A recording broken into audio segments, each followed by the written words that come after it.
I don't care. Whatever you want to flow with, man. I'm good, man. There's no flow to this. It's just you just No, go with I know it. it's funny because it's like, man, I can't. I was like, the guys are gonna be so pissed when they see me on this thing. Why would they be pissed? Oh man, it's gonna be funny because like they even said man, they said Manny, anyone? You better not have Dan Simone first. You better not have Dan Simone. He goes, whatever you do. I'm like, yeah, well, you know, like I gotta talk about what like I'm most entertaining or whatever it is, right? But still. No, it's gonna be fun, man. Don't worry, it's gonna be fun. Okay. Fuck those guys. No worries. Like I said, I can't wait. I'm like, this is sick, man. I go like all people to ask, right?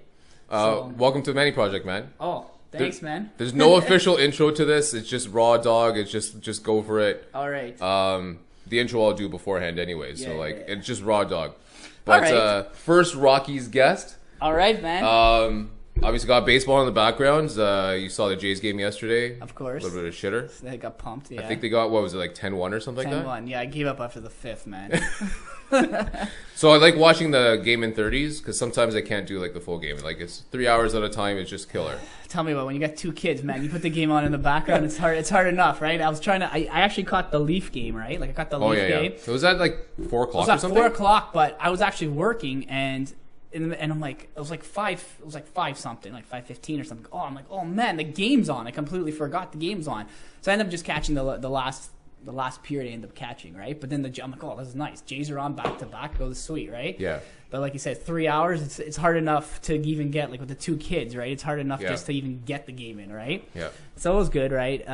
Did you realize that game was on until basically everyone started texting in that group? Yeah. My phone blew up. I'm like, everyone's like, oh, the Leafs suck. They're not gonna win. They're done in 3. I'm like, what? I'm like, they're on now. It's like 4 o'clock. I'm like, oh yeah, right. Yeah. So that's pretty much it. Yeah. What do you think of all the baseball coronavirus tests, man?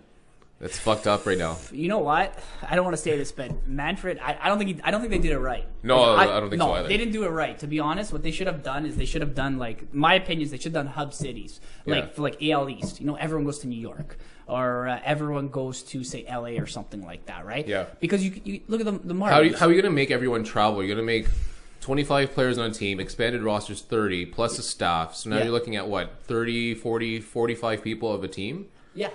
Exactly, right? And look at it, right? Like they're moving from city to city every 3 days, 4 days, right? Yeah. And then that's why even Canada, they said they didn't want them into Toronto, right? I know. Which makes sense, right? You look at the one team, the Marlins, 19?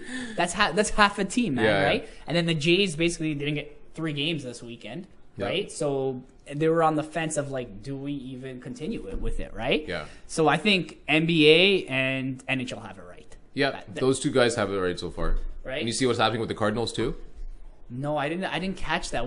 There's another outbreak in them as well too. It's not all the players; it's players and staff, similar to like the Marlins. Yeah. But I think it's like 8 players and like 5 staff, so like 13, 14 people. Yeah. But it's a joke, man. It's honestly a joke. So I know. I've been on the Fire Manfred campaign for a long time. No, I know, man. With this, like I said, with this coronavirus, like I said, we're lucky we live in like Canada, right? Like we did it right, shut everything down. You know what I mean? Like, and like I said, now you're going out, everyone's wearing a mask, so everyone's social distancing's a thing now, right? Like, man, like we got our first game tonight, right? I've been dying to play, man. I've been training since like January to get ready for this. You know, like I think I messaged you probably in.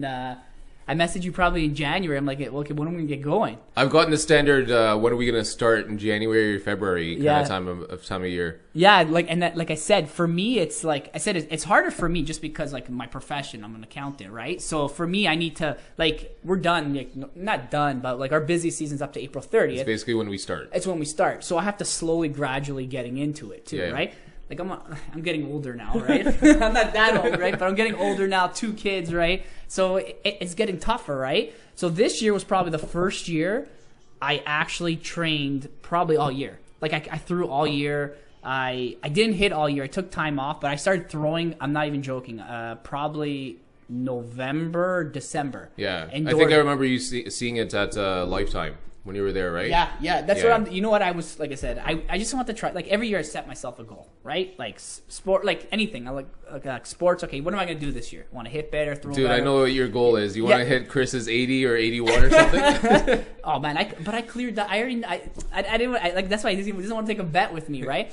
But for me, it was like, okay, you know what? Like, what am I doing wrong? Like, what am I on the mound compared to what I'm throwing, like long tossing, right? It's like it didn't make sense to me. Like, I could throw the ball 300 feet, but on the mound, like there was a disconnect. You just couldn't dial it. There was a disconnection, right? So about maybe a year or two, I've been following a couple of guys online, like sports guys, right? And one guy specifically was a pitcher, right? Okay. And I don't know if you hear Robbie Rowe. Have you ever heard Robbie Rowe? Robbie Rowe, right? Roll. R-O-W. Okay, no. Right, he's I thought you said Robbie Ray for a second. No, Robbie Rowe. No. Yeah, he's basically, his story was he's like a minor leaguer, blew out his lat 2 years ago, right? Then started a podcast. Okay. Right, started a podcast, and the content he puts up on there is like unreal. It's like free, like it's free content, and it's probably the best I've seen. What's it called again?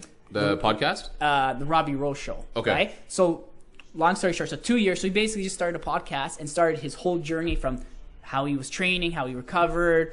Now he actually pitched his first professional league game in 2 years, like the other day. Talking minor league game or like minor MLB? league, minor league, right? Nice. His goal is his dad actually played for the Jays for a bit, former catcher. So it's an interesting Rowe. Rowe's the last name, right? Yeah, okay. Rowe. Yeah, he's like I said, and I follow him. And some of the stuff is like, okay, like he talks about everything, breakdown of leg stability, arm path, like you name it, right? I'm like, okay, so what am I doing wrong? And literally, just following his program and just I end up taping myself. That's what I end up cueing it, right? I'm like, what am I doing different on a mound compared to what am I doing different when I'm long tossing?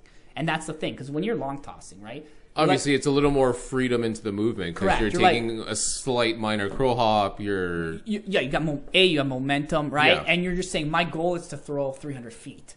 When you're on a mound, you're like, okay, I got to throw 60 feet, right? But why is there a disconnect? Long story short, I end up, like I said, I filmed it and I end up finding what I needed to do to get up there. So now, like I said, I actually bought the Pocket Raider off of you. Last year, right? So my brother's the Easton Pocket Raider or whatever. Yeah, the Pocket Raider. Yeah, right. So I bought it last year off of you. So this year I got my brother, right? And literally, I got him behind me on the mound. Like, what am I doing wrong? What am I doing wrong? And I finally got it. Like one day it just clicked. I knew what. It's hard to explain, but basically. What I was doing is that my arm was trailing? No. It was early. So I was in a cocking position early before my front foot would land. Right? So what essentially all the high velo guys, what they do is you just watch them in slow motion. When their front foot lands, their arm gets cocked right away. Okay. Right? So it's like a timing thing. So my arm was cocked before my front foot would even land. Yeah, so you're more committed early than you were at all. Essentially what it is called early arm race. A lot of young guys do it. I just couldn't figure it out. So all I had to do was basically grab a connection ball, put it under my arm, and when I'm throwing it, I would have that feeling of my arms cocking it back, and my arms staying connected to my body. Yeah. Right. So essentially, that's what it was. And literally, I'm up like 4 or 5 miles on the mound. And as silly as that is, like how long I've been throwing a baseball. I don't think it's silly at all, man. I don't think it's silly at all because I'm not as dedicated as a pitcher as you guys. I pitch with you guys, but I'm not as dedicated. But I do notice a difference when I do two different things. And maybe because I'm not as dedicated, I notice a difference between the two. Yeah. So part of this podcast is like knowing your body, understanding your body, like knowing where it is at certain times of either a performance or a game. Yeah. But I do remember that I would have games where I would just release a ball and I'd like give it everything I had, but there was no juice behind it. Yeah. But then there was other games where I just had like a slower timing where I cocked it back and then I let it go. And not only was it faster, but it was also more effortless.